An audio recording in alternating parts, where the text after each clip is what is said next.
Hi, welcome back. This is Frank Vadalia here. We are doing episode 3. We're going to be doing chicken cutlets tonight.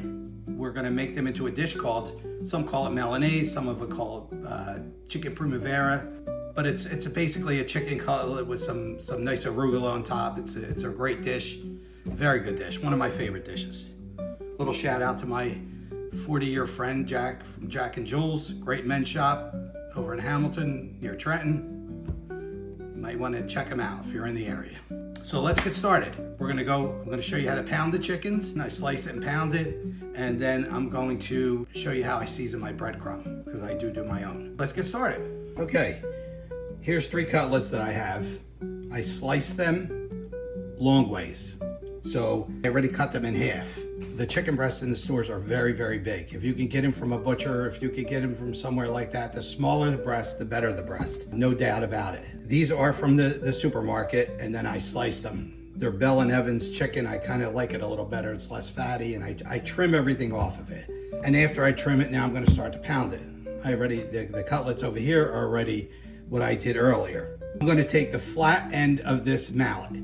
You don't have to have something this big. There's small mallets they have. You can buy them anywhere. But you want to use the flat end. You don't want to use any of these sharp ends. Go around the chicken. You're flattening it, but you don't want to pound too hard because the chicken will then break. You see how it's expanding? It's exactly what we're looking for. And that's it. That's what you want, finished product. Now we're going to go start our breading. This is homemade breadcrumb, but I do season it. There's nothing in it except the bread. I put some parsley on it, fresh parsley, and I'm gonna put some garlic powder, which is, you'll see, I don't use dried spice very often, but for something like this, you do. Some pepper. You don't have to use cracked pepper. You can use whatever you like. But this is the way we season. Instead of buying seasoned breadcrumbs in a store, I don't like them at all, to be honest with you. It's different. Even if you buy breadcrumb from the store, season it yourself. You're better off. Put a little salt in there. Now, this is the key, cheese. You gotta put grated cheese in it. 2 reasons. First of all, the flavor's much better. And second of all, when the chicken cooks, it makes a little crust when you're doing it. And that, the cheese melts in there in the blend, and it gives it a nice little crust that's very enjoyable. Put quite a bit in here. This is what it looks like. You want to mix it up. And it's very simple. Even if you buy, just plain breadcrumb. We're getting ready to do our breading. This is the way I do my breading. Some people do it different. I do flour, egg, then bread. I think the flour makes it gives it a very good coat of the egg. You don't miss parts. I think it just comes out better. That's the way we always did it. In my egg, I put a little bit of fresh parsley. That's it. And a little black pepper. I always season everything. So that's what that is. And that's really just to give a little more color in when you're doing the breading also. I'll start the breading. So you want to do flour and get it nice and coated, shake it off, and put it inside your egg mixture. A couple of these.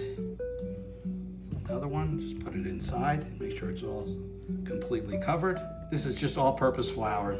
This dish is one of my favorite dishes. The first time I ever had this dish was in Diamond's restaurant in Trenton. They made it and I fell in love with it, and then I made it always after that. So me and my wife's one of our favorite dishes that we eat. So, and there's so many different things you could do, as I'll show you later with that cutlet. We got it in the egg mixture. Shake it, get it off as much as you can, and just put it in your bread. Shake it, move it around. Nice coat. You don't want to have to overcoat it, just get it covered. And there you go. Do a couple more. Move it around. And here's our finished product. This is what it should look somewhat like. So I have the chicken inside. This product has to be completely cooked, so you have to have each side cook good, but you don't want it to burn. You don't want it to get too black and then not be raw inside. So number 1, it's chicken. Number 2, you're not going to put this back in the oven. Like some of our dishes, we will stick back in the oven and they'll cook. So I'll let them cook on this side. I'll show you, and then I'll turn them over and we'll take a look and see what they look like. And we'll go from there.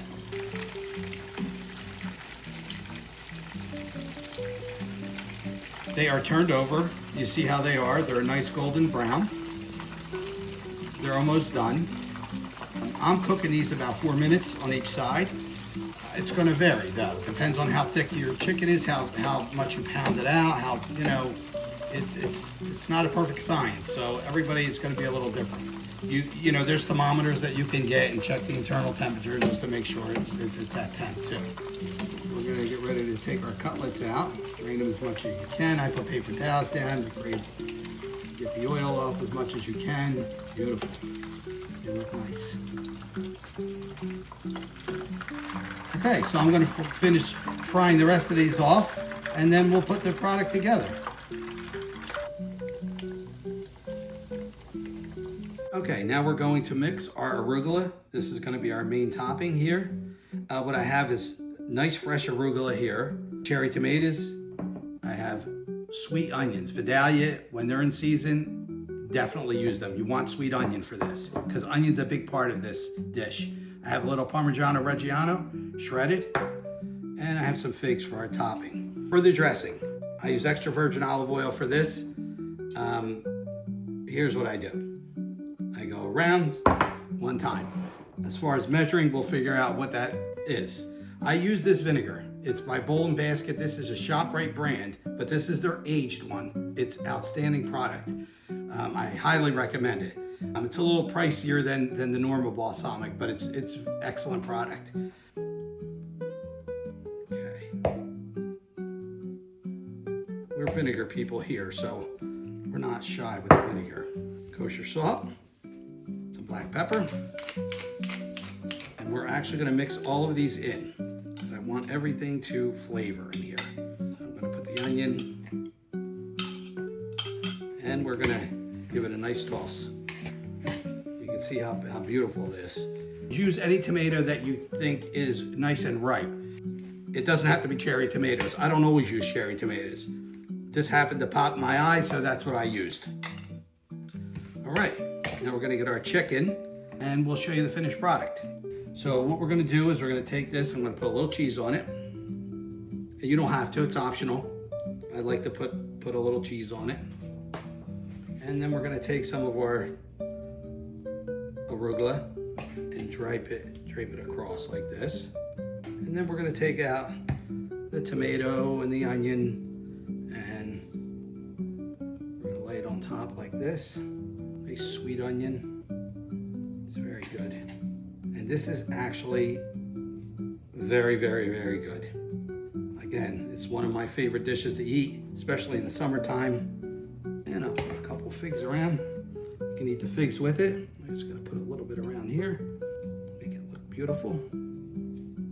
And there you go. You got your chicken primavera or chicken Milanese, however you want to say it. And that's it, it's ready to eat. This is a quick dinner, and you can do a lot of things with these chicken cutlets after. You can make chicken Parmesan with them. You could put some marinara sauce on them, put mozzarella on that. You got chicken parm. You could just eat the chicken cutlets like we used to do. Chicken cutlets with just a little bit of lemon and a little Pecorino Romano cheese on them and black pepper. And we would just, that was it. That was all that was on there. It's excellent if you want to try that. So you can make extra chicken cutlets, you know, and you could use it for while you're doing all the process of frying, and you could do a lot of different things with them. You could cut them up in strips, put them in a salad, whatever you want. I almost forgot the Parmigiano Reggiano, so I'm gonna put a little bit of that on the top. It looks really good. This, get a little cheesy arugula, get everything on there. There you go. Well, enjoy the rest of the Labor Day weekend with your family. I know I will enjoy it with mine. Shout out to my key person, Sashi, my daughter-in-law, who does all the work. Hope you guys enjoyed this episode. Good food, good memories. See you soon.